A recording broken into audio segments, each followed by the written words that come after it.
Now, you'd be forgiven for thinking we brought the wrong Edge. It looks a lot like the outgoing 14, certainly in its general shape and volumes and proportion, but the dead giveaway is right here. The 15 has this deeply sculpted side, where the past Edge had this kind of black slab side. The grill's a little different. The tail lights are very much like a Fusion, which is no coincidence, because the Edge is largely based on the platform shared with the Fusion. Overall, it's about an inch longer in 15. That's not dramatic by any stretch.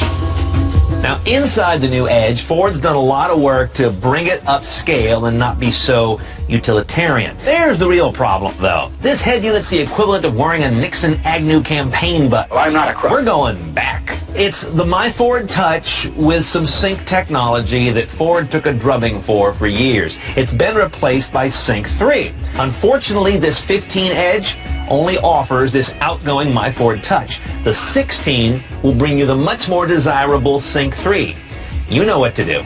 Of course, the good part of Ford LCD interface is over there in front of the driver, where you've got those two helper screens alongside the Speedo, and those are configurable in almost any variety on the left, or change to whatever focus you care about of 4 choices on the right, and they've each got a dedicated wing controller on the wheel. That's some of Ford's best UI and HMI, even if this is kind of the opposite. Anyway, let's take a look at some of the controls down here. Everything here is now a physical button, and they're large and pretty well spaced, so this is well done human-machine interface. Here's something new. This camera button is going to turn on a front-looking cam. This is, I think, a first for Ford overall. It gives you that sort of going out forward look when you're sort of nudging out of a blind space. You can even go to a really extreme fisheye here. Our drive controls are pretty straightforward. A conventional automatic transmission, ERND-S in this case, but S isn't a complete cohesive sport mode. It's a sport profile of holding gear shifts. And accompanying this shifter are, of course, the almost common now paddles on the wheel. Only one choice, though, and that is this automatic. In the back of our Edge, we got an interesting numbers story going on. There's another inch of legroom, which is nice to have in a compact-ish crossover, and about another inch of shoulder room, roughly per 2 passengers back here. Here's the proof in the pudding. I set up this passenger seat for me up there, and now I'm able to sit behind me back here. That doesn't happen in a lot of cars. We've got inflatable seat belts in the back on this vehicle. I've also got a nice big panoramic roof up here that extends all the way back to the rear headrest. Now, some things have changed in the engine bay on the new Edge, and some things haven't.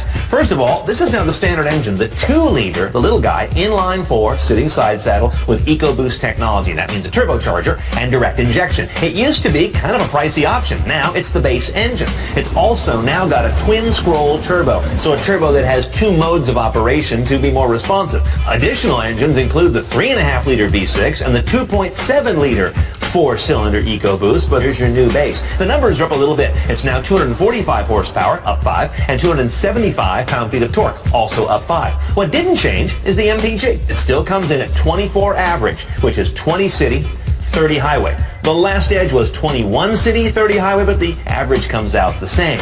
All of this goes out through a 6-speed automatic transmission. We have front-wheel drive. You can also get these guys in all-wheel drive. And by the way, all it wants is regular gas.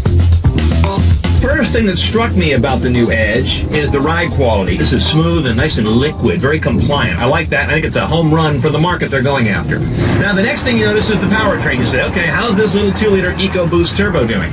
Well, it actually does fine as long as you don't let it get buried under car. In other words, don't find it loafing along in 6th when you need to stab at the power. So drop it in sport mode, for example, get on those paddles, and keep things cooking. Some interesting driver assists on this car.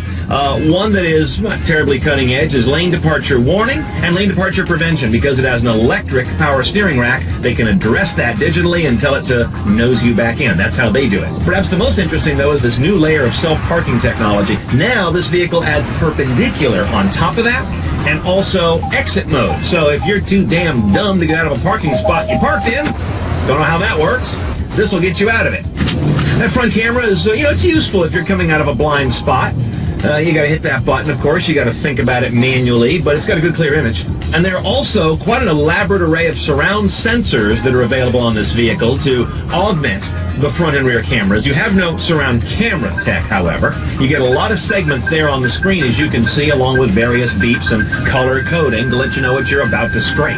And coming later, not available now as I understand it, but in mid-model year production will be adaptive cruise and the forward collision automatic braking. Okay, let's do up a 15 Ford Edge CNET style. Starts off at $36,500 because that's the price of admission for this titanium trim with front-wheel drive. And this is a preloaded vehicle, but then we check the box for package 302A. Ford's just got away with names, don't they? That brings you a lot of toys. The power liftgate, you can wag your foot to open. The panoramic roof overhead, that new active parking assist, the front camera, HID headlights, blind spot warning, the lane departure and prevention I showed you on the road, voice-based navigation, and those rear seat belts with airbags built in. Now, $1,300 more brings you the driver assist package, which goes further with adaptive cruise control, as well as forward collision mitigation braking that's automatic, and for some reason they lump in a tilt telescope wheel with that. And my favorite option is dealer install, $330 for a safe in the console. What are you going to put in there? You're driving an Edge. You're not James Bond. I'd get one too. Anyway, we're looking about $43,800 all in for this guy. Here's your bottom line on the Edge. Looks a lot better, I think, but still very familiar. More room in the back seat, always a good thing. That technology in the dash, that's sad. You got to wait till 2016, I'm afraid. And the 2-liter EcoBoost turbo engine is now standard. Used to be a rather pricey option.